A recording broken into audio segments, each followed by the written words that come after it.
what would have to change, and is that possible for to shift that to be a more efficient market? One of two things. First, the quickest path, I wouldn't say quick, but the most direct path is to require them, the big insurance companies, the biggest three insurance companies, to divest non-insurance assets.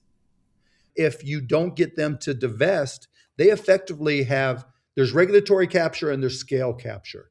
And scale capture is where it's so big, nobody really understands how the money flows and how the pieces are interrelated, so that they really define the rules of all the economics of the healthcare industry. And I say that I see. completely literally.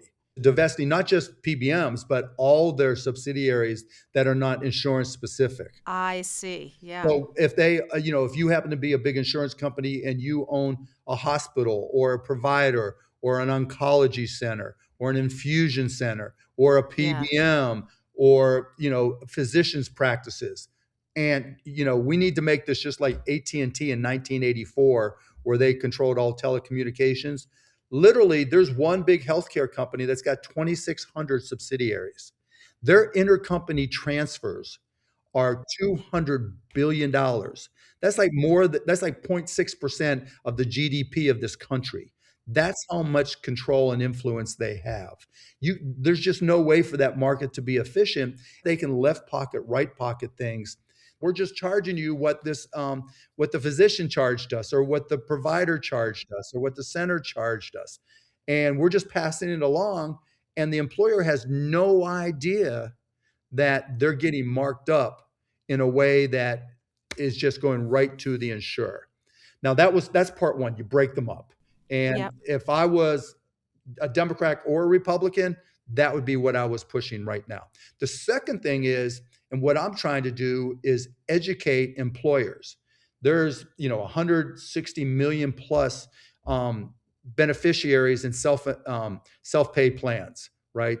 And some of them are public, some of them are private.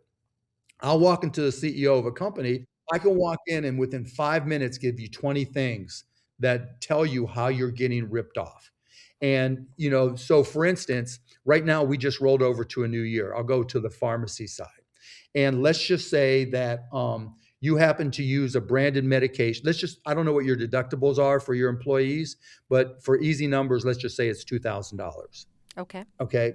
And so if you happen to be prescribed a branded medication that has a retail price of $600, like Eliquis Yep. was $609 until they just changed it, right? Yep. You have to pay that full retail price until you reach, Yep. right, Yeah. your High deductible, deductible. Right. right?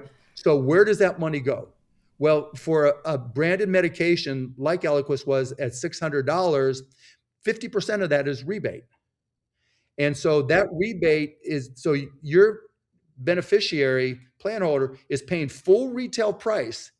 So, which first of all means that PBM that you hired is the worst negotiator on the planet, even though they sell themselves as being better for reducing drug prices, because every single one of your beneficiaries, your members that is using a branded medication is paying full retail, and 50% of that, give or take, depending on what the rebate is, right, is going to the PBM, who keeps, let's say, 10% of it and sends it to you as your rebate, right?